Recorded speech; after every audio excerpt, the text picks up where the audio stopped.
अब यहीं पर बात करेंगे कि मज्जा क्षय के क्या लक्षण होते हैं। तो मज्जा क्षय के लक्षण में अगर bring them on camera, sir मुझे वो फीचर नहीं आता इसलिए मैं नहीं कर पाती हूँ, सॉरी।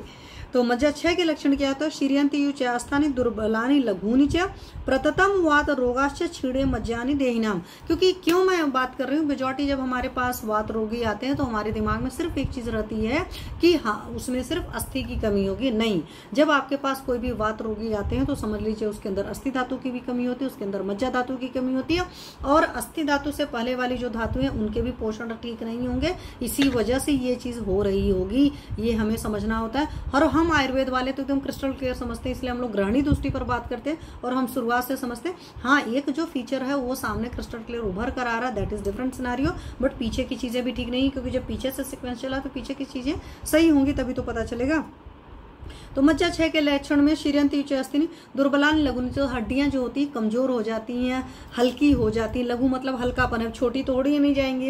हालांकि कुछ विकारों में आपने ये भी देखा कि वक्त के साथ उनकी चीजें छोटी हो जाती है, बट यहाँ पर दुर्बल हो जाएंगी, मतलब वीकनेस आ जाएगी और लघुता आ जाएगी। एक तरीके समझ लीजिए ऑस्टियोपोरोसिस वाला कंसेप्ट है, या अस्थियां जो है अंदर से खोखली हो जाएंगी और प्रततम वात रोग और वात रोगों के लिए प्रोन हो जाएंगी, या काफी ज्यादा वात रोग बहुत उत्पन्न होंगे। तो छिड़े मज्जान देना, तो मज्जा का क्षय होने की वजह से ये चीज तकलीफ होती है।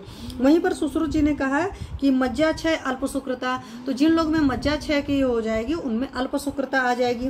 पर्व ओ भेदो, तो बहुत सारे लोग बोलते हैं ना कि पर्व पर्व में उंगलियों के गांठों में या जोड़ों में अलग अलग जो भी आपके हैं उन सभी में पेन होता है, अस्थि निस्तोदो और हड्डियों में दर्द होता है। तो जब हमारे पास इस तरह का पेशेंट आता है तो हम तुरंत क्या सोच लेते हैं कि ये अस्थि धातु की वजह से नहीं, उसमें आपको अस्थि और मज्जा दोनों का काम करना पड़ेगा। इसीलिए अधिकतर हम लोग घृत कल्पनाएं देते हैं, और वो औषधियां जो अस्थि और मज्जा दोनों पर काम करती हैं। शून्यता च, और अस्थियों में शून्यतापन लगेगा, अस्थियों में खालीपन लगेगा, या कई बार आप बोन मैरो डेंसिटी वही कराते हो तो वो खोखली आती है। तो ये सारी चीजें होती है। मतलब कहते नहीं, बहुत सारे लोग कहेंगे इनकी अस्थियां कमजोर हो चुकी है, तो ऐसा नहीं कि वहां पर सिर्फ अस्थि की प्रॉब्लम है, वहां पर अस्थि भी खराब है, मज्जा धातु भी खराब है, और पीछे से भी आपका पाचनगत पूरी विकृति है।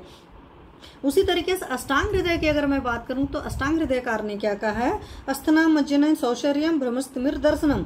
तो अस्थनि मज्जना सौशर्यम, तो मज्जा में मज्जा की वजह से अस्थियां में सौशिरता आ जाती है, बढ़ जाती है ज्यादा। और भ्रम तिमिर, भ्रम मतलब तो कंफ्यूज रहते हैं ऐसे सारे लोग।